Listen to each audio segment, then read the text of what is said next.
लगातार जनसंपर्क जारी है, क्या कहेंगे? देखिए, लोगों का अपार प्यार और समर्थन मिल रहा है। लोग, ये गांव तो हमारा परिवार है। हमारे पुरखों ने आसपास रहकर ये कहीं ना कहीं विश्वास बनाया होगा। परिवार की तरह सारे लोग साथ हैं। यहाँ जाति वर्ग की लड़ाई नहीं है। लोग विकास करना चाहते हैं, लोग अपनी समस्याएं कम करना चाहते हैं। वहीं फैसलों का भी फर्क है। पिछली सरकार में लैपटॉप मिल रहे थे, बच्चों को कन्या भोजन मिल रहा था, बेटियों को, माताओं को पेंशन का इंतज़ाम था। कोई गांव ऐसा नहीं जहां हम लोगों ने काम न कराया हो। इस गांव में भी आप जिस सड़क पे खड़े हैं, कोई सीसी पूछेंगे किसके समय बनी, कब बनी, तो आप पाएंगे कि समाजवादी सरकार में बनी है। हम लोगों ने एक एक काम करने की कोशिश की, हेडपम्प लगाए, सब कुछ कर रहे थे। बांध लेकर हम लोग आए।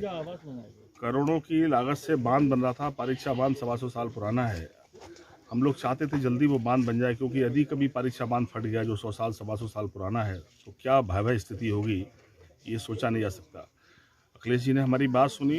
700 करोड़ रुपए खर्च करके बांध लगभग 70% बना पड़ा है। लेकिन जवाहर जी 5 साल से जांच के नाम पर रोके थे, सिर्फ इसलिए कि उसका श्रेय न मिल जाए। हालात बदले हैं। पूरे प्रदेश का माहौल आप देख रहे होंगे। अपार जन समर्थन एक साथ मिल रहा है। फ़र्क इतना है, लोगों के मनों में फ़र्क देखने को मिला है कि जहां अखिलेश जी सब वर्गों के लिए काम कर रहे थे, वहीं इस सरकार के अगर फैसले देखो, सारी योजनाएं बंद हैं। आज लैपटॉप योजना बंद है, बच्चों से लैपटॉप छीन लिए, कन्या भोजन बेटियों से छीन लिया, यहाँ तक कि 55 लाख माताओं से पेंशन छीन ली। 5 साल से पेंशन नहीं मिली है। ना लोहिया ग्राम बन रहे हैं, ना अम्बेडकर ग्राम बन रहे हैं, ना जयसोन ग्राम बन रहे हैं। आखिर ये गरीबों का पैसा खर्च कहाँ कर रहे हैं? लोग ये ना जान जाएं कि इस पैसे से हमारी तरक्की हो सकती है। इसलिए जाति वर्ग की लड़ाई छेड़कर गरीबों के पैसे के साथ कहीं किसी उद्योगपति की जागीर में पहुंचाकर अपना हिस्सा साधने वाले लोगों के बीच लड़ाई है।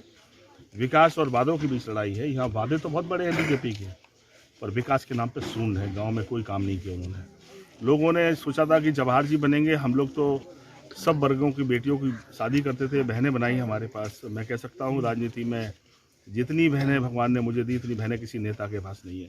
कोई बिरादरी नहीं तो मेरी बहन ना हो। 5 साल में जवाहर जी ने किसी एक बेटी की शादी नहीं की, तो हमने कहा 500 शादियाँ रुक गई। आने वाले 5 साल में हम लोग 1000 बेटियों की शादी करेंगे। कोई बिरादरी नहीं होगी, क्योंकि हमारे घर में, किसान के घर में, मजदूर घर में किसी घर कोई बेटी पैदा हो जाए, सपने तो उसके भी बड़े होते हैं कि मेरी शादी अच्छी करे। जब माँ बाप की गरीबी हालत देखती है वो बेटी, तो अपने सपने मार लेती है। मेरी कोशिश होगी जब तक मैं जिंदा हूँ, उस बेटी के सपने को पूरा करने की कोशिश करूँगा। विधायक जी, ये जो अधूरा डैम पड़ा है, इसका भी चुनाव में असर देखने को मिलेगा क्या? बिल्कुल असर मिल रहा है। आप देख लो, किसी गांव में चले जाओ। हमने कहा कि पिछले 2 चुनाव का अगर बीजेपी का इतिहास देखो आप, अगर बीजेपी को पूरा सिनेरियो देखो आप पॉलिटिकल, पिछली बार वो 47 सीट पर थे, हम 225 पे थे। इस बार हम लोग 47 पर हैं, वो 325 पे हैं। ये तो जनता का प्यार समर्थन था। लोगों ने सोचा था अखिलेश जी से भी बेहतर काम करेंगे, पर ये कोई काम नहीं गिना पाए। अखिलेश जी के समय यदि ओले पड़ गए तो इतना मुआवजा मिला, इतना 70 साल में किसी ने नहीं दिया। ये सुनने वाले नहीं है। अगर अखिलेश जी के समय सूखा पड़ गया तो घर में गरीब के पैकेट पहुंचा है। तो मैंने कहा लोगों में फ़र्क देख लिया। लोग ये जानना चाहते हैं। लोग अब जातियों के नाम पर नहीं लड़ना चाहते, लोग तरक्की करना चाहते हैं। वो अपने पैसे का इस्तेमाल अपने गांव की तरक्की पर करना चाहते हैं। अपनी परेशानी, बच्चों की पढ़ाई का इंतजाम नहीं है। अगर लैपटॉप योजना बंद नहीं होती तो गरीब मजदूर के बेटों की पढ़ाई बंद नहीं होती। बड़े वजन की आज अखिलेश यादव की सब नकल कर रहे हैं। कौन मॉडर्न पुलिस लेके आया? आप 100 नंबर डायल करो, पुलिस आ रही है। मैंने कहा जवाहर जी को जिस उम्मीदों से बनाया था, वो किसी गांव में कोई काम नहीं गिना सकते।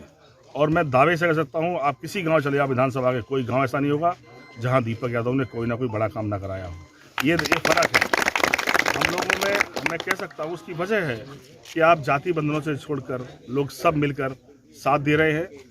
और पूरे प्रदेश का जो माहौल है, उमड़ता जन सैलाब ये बता रहा है कि अब अखिलेश यादव को मुख्यमंत्री बनना है। युवाओं का भी समर्थन देखा जा रहा है आपके साथ, क्या कहेंगे उन युवाओं के लिए? मैंने युवाओं से कहा कि देखो, अखिलेश यादव के समय विजन देखो। हम लोग लेके आए थे मैन्युफैक्चरिंग जोन, जिससे इंडस्ट्री ऐसी लगे जहाँ से लोगों को नौकरी मिले। इन्होंने नाम बदल के डिफेंस रोड कर दिया। कोई उद्योग लगा 5 साल में? मैं वादा करता हूँ लोगों से, सरकार बनेगी, जल्दी उद्योग लगाऊंगा और यहीं के लोगों को 50% नौकरी मिलेगी उस पर।